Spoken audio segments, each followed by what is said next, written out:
bien.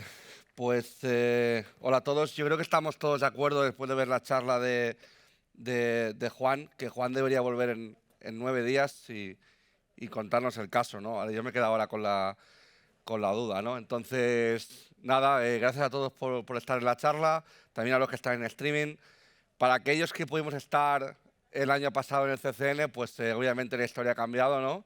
Este año habéis podido asistir muchos presencial. El año pasado tenía apenas 4 personas en la sala, con lo que era un poco desangelador, pero bueno, también la situación era distinta, ¿no? Y es una suerte, ¿no? Poder volver a contar con eventos presenciales. Lo comentaba otro compañero de la industria, Miguel, esta mañana, ¿no? Poder verte con amigos que normalmente no te has podido ver por la pandemia que estamos sufriendo, ¿no? Entonces, obviamente, está por aquí Miguel, David, Charlie, ¿no? Que obviamente me ha alegrado mucho poder verlos en el contexto del CCN, ¿no? Obviamente, dar las gracias a la organización, Sergio, Álvaro, que siempre pues, tienen en cuenta y tienen digamos, ese cariño de hacer estas jornadas cada vez más grandes. Entonces, la charla de hoy va a versar sobre Cazuar, que es un backdoor que se atribuye al grupo Turla. Aunque no estés en la inteligencia de amenazas y hagas red teaming o blue teaming, estoy seguro que Turla es uno de esos actores que vas a conocer sí o sí. Llevan desde el año 97 haciendo operaciones, son súper ingeniosos, súper innovadores y han hecho cosas digamos, tan especiales como tener un sistema de command and control basado en satélites. Es decir, esto no lo hace, no lo hace cualquiera, ¿no? Es decir, es un actor muy conocido. Entonces, ya me ha presentado Matías, me llamo Marc, trabajo en el equipo Great de Kaspersky. Para aquellos que todavía no nos conozcáis, pues estamos traqueando en la actualidad más de 900 grupos, hemos hecho cantidad de publicaciones a lo largo de la historia del Great, tenemos presencia en todo el globo y obviamente pues tanto yo como mis compañeros pues intentamos un poco desenganar estas amenazas, ¿no? y compartir aquello que podamos vía SecureList o obviamente para nuestros clientes también. De hecho, hemos podido participar en el CCN con un workshop de threat hunting con Yara, que ha dado un compañero, y yo mismo puedo dar la charla de Cazuar. Entonces, aunque Cazuar se ha atribuido a Turla por parte de otros actores de la industria, sí que es verdad que los links que se habían establecido pues no eran links fuertes, no era más relacionado con temas de código, algunos TTPs, pero nadie decía firmemente, pues Cazuar está siendo utilizado por Turla, ¿no? Entonces, quería hablaros un poco del actor, aunque ya he comentado que seguro que lo conocéis, pero bueno, básicamente es un actor de habla rusa, activo desde el 97, ágil, innovador, está implicado en incidentes de muy alto perfil. Todos recordamos aquellas campañas del 2008, ¿no? Donde Turla estuvo involucrado, ¿no? Es decir, es un actor que sí que no ataca, digamos, ni mucho menos ataques pequeños. En cuanto al tooling que utiliza, pues podemos ver el framework Carbon, Ice Coffee, Mosquito, Penkin, que lo comentaban los compañeros de ese dos grupos, obviamente Cazuar, y Epic Backdoor, que tendrá pues una importancia en esta charla también por las últimas averiguaciones que hemos podido realizar. Y en cuanto a la victimología, pues hablamos de entidades diplomáticas, educacionales, obviamente NATO, energía, proveedores de servicios de Internet, media, es decir, aquellos actores, aquellas víctimas que para el Grupo Turla pues, pueden tener un interés en base al recabado de información, aquella información que pueden encontrar en esos objetivos. ¿Qué sabemos de Cazuar? Cazuar es un backdoor así, yo diría especial. Yo empecé con los compañeros de Great a mirarlo en noviembre del año pasado más en detalle y la verdad que me sorprendió un poco la poca información que había sobre el backdoor, ¿no? Y cómo algunos de los... Cuando tú intentabas hacer un storytelling sobre Cazuar en general, te dabas cuenta que faltaban componentes aquí y allá. Oye, esto Cazuar, ¿cómo se deploya? ¿Qué tipo de componentes suelta? ¿Cuál es el objetivo? Parece una herramienta utilizada por Turla, un backdoor utilizado por Turla, que recaba información, pero que luego realmente me faltan componentes, ¿no? Y un poco lo que hacemos los investigadores es tratar de hacer ese storytelling, de tratar de explicar qué hay alrededor de esa amenaza que estamos viendo, ¿no? Porque necesitamos ver un poco, pues eso, cómo se deploya, qué objetivo tiene, aparte de las capabilities que pueda tener en cuanto a si saca información, si es capaz de dropear, si tiene bypasses, si tiene anti-máquina virtual, ante lo que sea. Todo esto de capabilities está muy bien, pero sí que necesitamos saber un poco qué hay alrededor de esa amenaza, ¿no? Entonces, ¿qué podemos ver, no? Podemos ver que las primeras muestras, mirando timestamps de Kazuar, son alrededor de 2015, y sí que es verdad que ya en ese momento, en 2015, ya se trataba de un backdoor bastante avanzado, ¿no? Tenía capacidades para capturar ficheros, realizar capturas de pantalla, instalación de plugins. Es un backdoor muy modular. Es una cosa que a mí personalmente me sorprendió cuando empecé a mirarlo, porque dije, este backdoor puede hacer un montón de cosas, ¿no? Que es algo, y ves un poquito la innovación que hay por parte de los desarrolladores ya en 2015 para preparar este backdoor, ¿no? Al principio, en 2015, utilizaban un ofuscador viejo de .NET que se llama Offuscar, que luego lo cambiaron a futuro por Confuser y al final implementaron un ofuscador propio. En 2016 pudimos ver ese cambio, como comentaba, del ofuscador, decidieron pasar a Confuser X. Aquellos que hayáis analizado Kazuar sabéis que está en .NET, sí, lo sé, .NET no es del agrado de nadie cuando analizas malware, probablemente, pero sí que es verdad que el uso del ofuscador posiblemente dificulta ciertas cosas a la hora de poder saber qué está haciendo el malware, ¿no? Además, Confuser aplicaban varias capas, tenías que jugar un poquito con las herramientas disponibles en el mercado para poder sacar el binario más o menos limpio, y ya en 2016 hicieron ese cambio, ¿no? Además, utilizaban técnicas como la de control flow flattening, que básicamente, si abrimos el binario con IDA, vamos a poder ver que si miramos el CFG, vamos a ver que es un poco una locura. Es decir, esos jumps que realiza el código cuando lo estás analizando, pues tienes un poco que ir resolviendo toda esa lógica, que lo que hace es dificultar un poco el análisis. Sí que es verdad que al final cuando le pillas el truquillo es rapidillo, pero la primera vez se puede un poco impactar cuando abres ese binario en IDA y te encuentras pues ese CFG totalmente inmenso, ¿no? Luego también intentos de suplantación de herramientas. Al final, Kazuar se diseña como backdoor en los clientes a los que ataca, y la idea es de pasar lo más desapercibido posible. Y esto pasa por intentar hacer mimic, ¿no? Intentar cambiar ese metadata del binario para que parezca legítimo. Además, desde el inicio ya dentro del código podíamos ver entre 4 o 5 herramientas que intentaba suplantar, y una de ellas era pues, el tooling de Microsoft, conocido como sysinternals, en el cual pues, intentaba parecer que era una herramienta proveniente de ese tipo para poder pasar desapercibido en la víctima.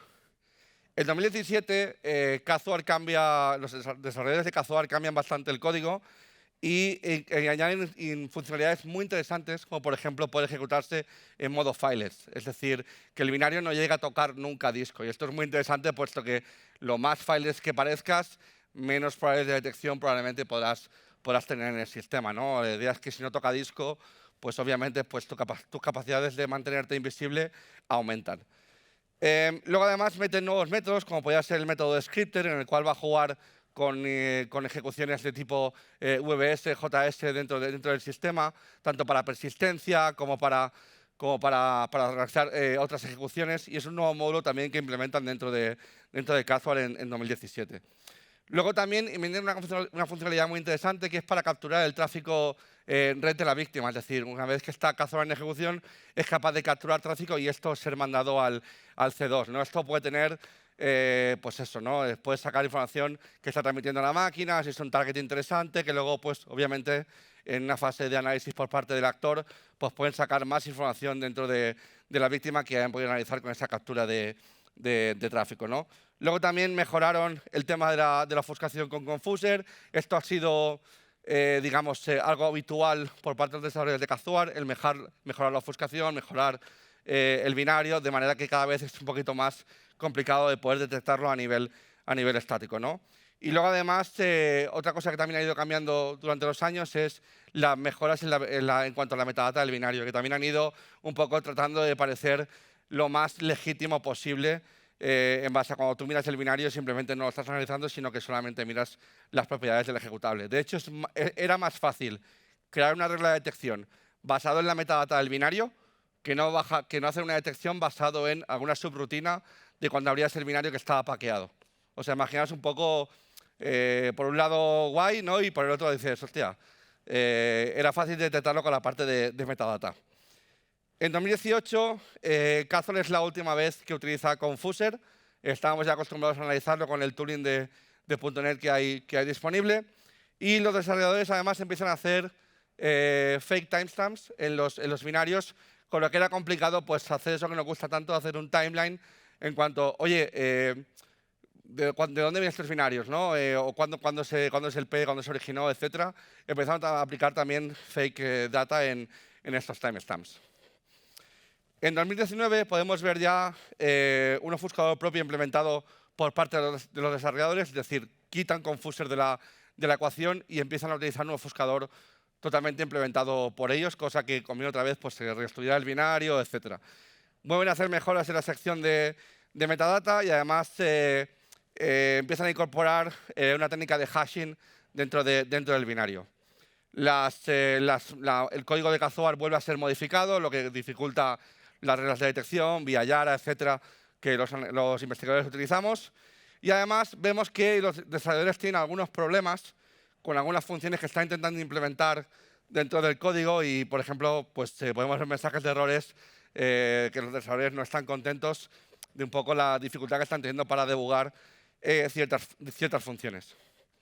En 2020 veis un poco, solamente comparando en tamaño, la cantidad de cambios que aplican en Kazor, desde el cambio de metadata, asimilando a una solución de seguridad de Bielorrusia, mejoras en el ofuscador, mejoras en cuanto a ofuscación en strings, funciones, quitan algunas funcionalidades, como por ejemplo la captura de fotos vía webcam, que era una funcionalidad que tenía. Tienen un modulito ya, que no le dan mucha importancia, pero que la tienen, en cuanto a detección de soluciones de seguridad, que por ese momento tenían detección entre 4 y 5 soluciones de seguridad solamente. Mejora la parte de inyección del sistema operativo, nuevos métodos de persistencia. Tiene una cosa muy chula, que es cuando con todos los iconos que hay en el escritorio, lo que hace es una iteración sobre esos shortcuts y los modifica para poder tener persistencia, que cuando el usuario clique en una aplicación para ejecutarla, digamos, por debajo esté ejecutando también Kazor en el sistema. Además, se implementan un tema de mejoras también para bypass de tipo AMSI, incorporan un keylogger, un stealer, mejoran el sistema de recolección, cambian el formato de desfiltración de datos de TAR a zip, que hasta el momento estamos usando otro formato. Añaden una funcionalidad para un parsing de ficheros, pero esa funcionalidad no se utiliza, es decir, está implementada, pero no se usa, digamos, en la ejecución de Kazor. Y además también hace un cambio de algoritmos.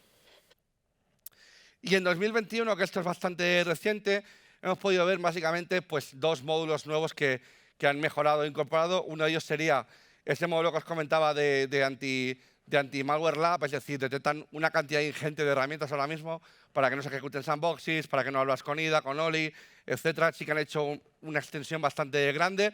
Y además han hecho un módulo que a mí me parece muy interesante, que han conseguido hacer un bypass de los event logs, por si el sistema está utilizando Sysmon o otras herramientas que tiran de ETW para registrar los eventos. Directamente lo que han hecho ha sido hacer un bypass, conseguir hacer un bypass y permanecer invisibles. Luego, ¿es Kazor un backdoor multiplataforma? Pues el hecho es que el código dice que sí.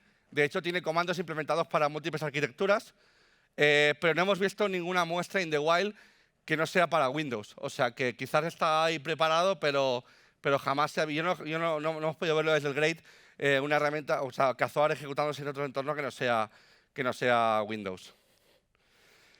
En cuanto a modos de ejecución, pues como comentaba, Kazor es un backdoor muy modular, permite ejecutarse de múltiples maneras. Podemos ver cómo se puede instalar como servicio en la víctima. Esto obviamente ha ido cambiando durante el tiempo. Además, en cuanto a módulos de comunicación, puede comunicarse por HTTP, entre máquinas, IPC, tanto cliente como servidor con el C2. Puede hacer persistencia o no en la máquina, depende cómo se ejecute. Tiene diferentes modelos de ejecución. El modo scatter, que es como lo hemos bautizado nosotros, sería un módulo que permite a Kazor inyectarse en múltiples procesos dentro de Windows. Tiene hasta múltiples modos de persistencia dentro de la máquina y los métodos de comunicación, pues nuevamente, si lo ejecutas con este modo, pues solamente tiene HTTP, IPC modo cliente y es como se comunica con el servidor C2 en este sentido. El modo single sigue el mismo modo de ejecución, pero en lugar de inyectarse en múltiples procesos de Windows, se inyecta solamente, o sea, permanece como proceso independiente dentro del sistema. Y el modo scripter se ideó por parte de los desarrolladores de Kazuar para ejecutarse en modo files, por lo que utilizará el engine de scripting que tiene Windows, como comentaba antes, VS, JS, para ejecutar acciones en el sistema y ya está. Este sería un ejemplo de código del listen HTTP. Pensar que Kazuar, obviamente esto lo ha ido cambiando, hay cosas que ya están, digamos, fuera de la funcionalidad, pero quería mostrar un ejemplo del código que utilizaban para levantar un listener HTTP en la máquina. Esto lo utilizaban tanto para recibir comandos del C2 como incluso también para comunicarse vía instancias de Kazuar en la misma red también. En cuanto a otra actualización que sufrió en 2020, porque en 2020 hubo dos cambios en cuanto a módulos de ejecución de Kazuar, podemos ver que directamente deprecaron HTTP y IPC y se fueron a utilizar namepipes, como comentaba, ya lo ha comentado un poco lo que son David en su primera charla esta mañana. Yo creo que esto básicamente lo cambiaron para simplificar los modos de comunicación. Luego también implementan nuevas funcionalidades de keylogger dentro de Kazuar, dentro del módulo cuando lo ejecutabas en modo single. Y el modo Zombify, que también es bastante interesante, digamos que comparte el mismo workflow de ejecución, se ejecuta como proceso independiente y además el modo transporte de Kazuar, que luego lo explicaré un poco más en detalle, se encarga de enmascarar el tráfico dentro de aplicaciones que generan mucho tráfico, tipo un navegador web, tipo un cliente de correo, para que ese tráfico no lo puedas ver tan fácilmente si estás analizando NetFlow o tráfico de red dentro de tu organización. En cuanto a módulos de comunicación, esto también ha ido cambiando durante el tiempo, pero teníamos tanto HTTP, en el que Kazuar intenta obtener el usuario de la máquina, y si no, lo que hace es que tiene un hardcodeado que utilizará para las comunicaciones. Utiliza una infraestructura de sitios de WordPress comprometida, y eso facilitaba un poquito la detección para poder saber si era Kazuar o no cuando lo analizábamos. También soporta comunicación vía FTP y lo que hace es abrir un socket FTP y utiliza el método store para subir los datos allí. En cuanto a cómo almacenar información, pues podemos ver ficheros con el nombre de la tarea .res, que es lo que deja Kazuar en los servidores FTP que manda los datos. Y luego, además, una cosa interesante que pudimos ver también es el modo file transport que utilizaba, que era capaz de comunicarse entre máquinas que tenían Kazuar en la misma red, y era capaz de usar el file transport para comunicarse, de manera que es capaz de atacar redes de tipo air gap, es decir, que no tienen conexión a Internet. Este es un ejemplo de lo que podemos encontrar dentro del código, y como veis, pues lo que hacen es directamente tirar a esa ruta. Obviamente, seguro que la conocían previamente, ¿no? Lo vimos en algunas muestras de Kazuar. Este método ya está descontinuado también, pero nos parece interesante esa capacidad de atacar los entornos de air-gap. Offset en las comunicaciones. Bueno, Kazuar, como comentaba, siempre ha sido un backdoor que nos ha faltado, pues eso, ¿no? Intentar saber, pues eso, ¿no? Cómo se dropeaba, qué tipo de malware luego venía. Es decir, es un backdoor que ha sido complejo desde que salió, y es un poco, pues eso, ¿no? Por el tipo de ofuscación que utilizan, el tipo de cambios de código constante que hacen, pero también en la parte de comunicaciones, ¿no? Kazuar utiliza lo que llamamos el modo transport, que lo que hace es buscar aplicaciones dentro del sistema, lo que comentaba, navegador, cliente de correo, aplicaciones que generan mucho tráfico de red, y lo que va a hacer es enmascarar su tráfico, se inyecta en el proceso y enmascarar su tráfico dentro de ese proceso para que sea complejo el poder, a nivel de detección, a nivel de blue teaming, poder saber lo que está enviando Kazuar hacia el servidor C2. Entonces, ¿cómo llega Kazuar al sistema? Por dar un poco de visibilidad, Kazuar en el sistema se ejecuta vía tareas programadas, vía ficheros BAT que se llaman, un fichero BAT llama a otro, etcétera. Casi siempre Kazuar está cifrado ofuscado dentro del registro y se acaba ejecutando, ya sea porque el binario está localizado en algún sistema del disco, ya sea porque está directamente embebido como script dentro de dentro del registro de Windows, y lo que hace al final esa tarea programada, ese fichero bat, es ejecutar Kazuar dentro del sistema, ¿no? A nivel de persistencia, con el WMI tiene como 4 métodos distintos para hacer persistencia, lo que obviamente cada uno de ellos tiene implicaciones a nivel de detección.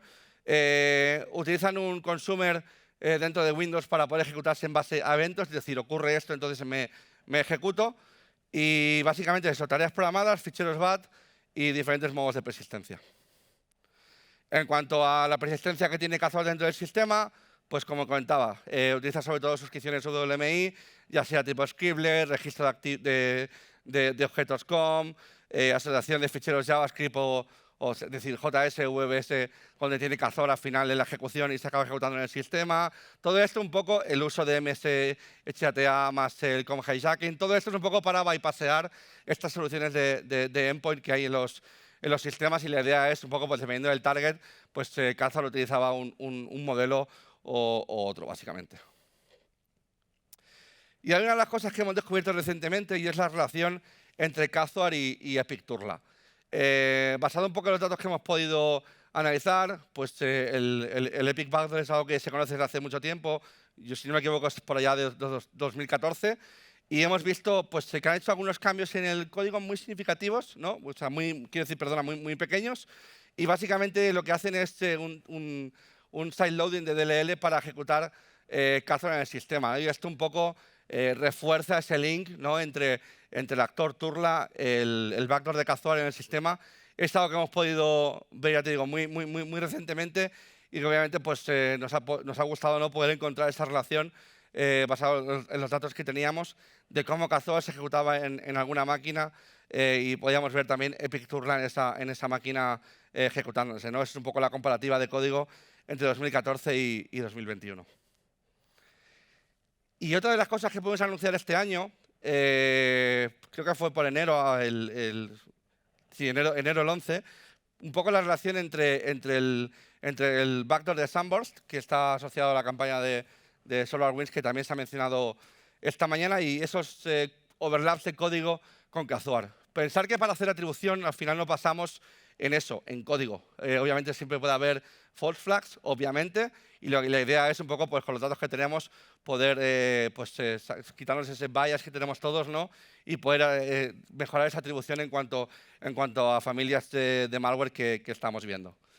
Entonces, si miramos el timeline que publicamos, esto está disponible en Securities para que lo podáis mirar. Si miramos un poco desde que empezó Kazuar hasta que se detectó lo de Sunburst, podemos ver similitudes, ¿no? Similitudes que hacen pensar un poco que o bien los desarrolladores se comparten, o bien son los mismos, o bien uno se vio inspirado por el otro, que también podría ser, ¿no? Entonces, ¿qué pudimos ver? Pudimos ver similitudes a la hora de hacer los sleeps. Cuando Kazuar se ejecuta en la máquina, pasan entre 2 y 4 semanas antes de que el código empiece a funcionar, ¿vale? Es decir, mantiene dormido en la máquina hasta que pasan de 2 a 4 semanas. Sunburst, por el contrario, la función es bastante similar, y lo que hacen es se esperan entre 12 y 14 días, si no me equivoco, para poder ejecutarse dentro de la máquina, por lo que se parece un poquitín. En cuanto al algoritmo FNV1, del que tanto se ha hablado en el análisis de Sunburst que ha hecho tanto Kaspersky como otros colegas del sector, hemos podido ver que esto ya lo implementaba Kazuar en 2015. Y sí que es verdad que estaba solamente disponible para las muestras en 32 bits. En 2020, los desarrolladores de Kazuar implementaron este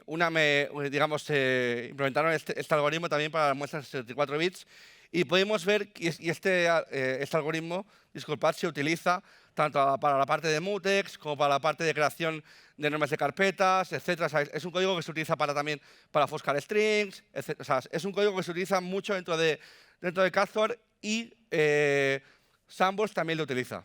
¿En el mismo modo? No.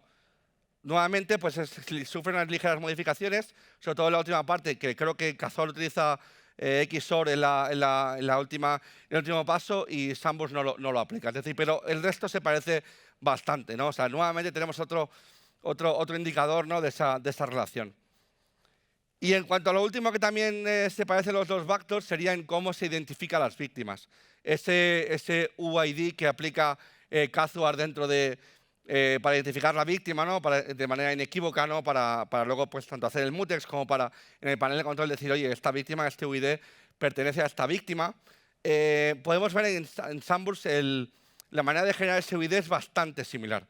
Entonces, nuevamente, basado en el timeline, basado en las funcionalidades que hemos podido observar, obviamente no decimos que sean los mismos, pero por lo menos sí que queríamos a la industria, ¿no? Pues eso, sacar hacer highlight, ¿no? de esa similitud en cuanto al código que hemos podido observar entre las dos familias de malware. Estoy seguro que encontraremos otras cosas a futuro en cuanto a la historia que hay alrededor de Kazuar, ¿no? Para establecer más esos links con el actor Turla. Hemos encontrado lo de Epic Backdoor recientemente y estamos también investigando, estamos abriendo esa línea de investigación para ver más relaciones alrededor de ese actor y ese backdoor.